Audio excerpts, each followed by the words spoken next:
Assalamualaikum warahmatullahi wabarakatuh, gengs. Hari ini kita bahas satu pertanyaan keren dari Kak Nurcasanah Royani nih.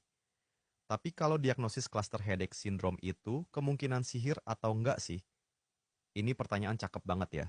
Soalnya banyak orang ngerasa udah periksa ke dokter, hasilnya normal, tapi kepala masih cenut-cenut level azab. Bisa jadi cluster, bisa jadi sihir. Yuk kita bahas pelan-pelan tapi dalam, ya. Pertama-tama, kita bahas dulu dari sisi medis. Cluster headache itu penyakit neurologis, alias gangguan saraf di otak. Sakitnya bener-bener luar biasa, gengs. Bukan sakit kepala biasa. Gejalanya kayak gini. Sakit kepala di satu sisi aja, biasanya deket mata atau pelipis. Sakitnya bisa nyut-nyutan, berdenyut, bahkan kayak ditusuk-tusuk. Biasanya datang berulang dalam periode waktu tertentu. Makanya disebut cluster. Kadang disertai mata merah, berair, hidung meler di sisi yang sama.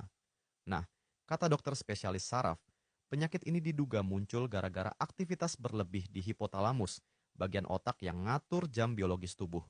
Pemicunya bisa kurang tidur, alkohol, bau menyengat, stres berat. Penyebab pastinya masih misteri. Belum ada yang tahu pasti kenapa bisa muncul.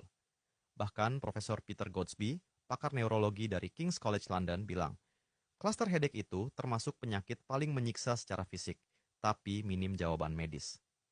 Nah, kalau penyebab medis aja belum jelas, apakah mungkin ini gangguan dari alam gaib?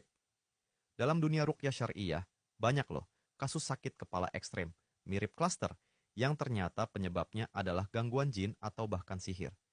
Ustadz Ubaidillah bin Hamzah pernah bilang, salah satu ciri sihir adalah menyerang bagian kepala dan dada. Jin bisa menekan otak manusia, bikin sakit yang nggak bisa dijelasin secara medis. Ciri khas sakit karena sihir atau jin. Sakitnya datang di jam-jam tertentu, misal tiap malam jam 2 atau habis maghrib. Sudah minum obat, hasil MRI normal, tapi rasa sakitnya tetap ada. Kadang disertai mimpi aneh, ketindihan, rasa panas di kepala, atau tiba-tiba pingsan.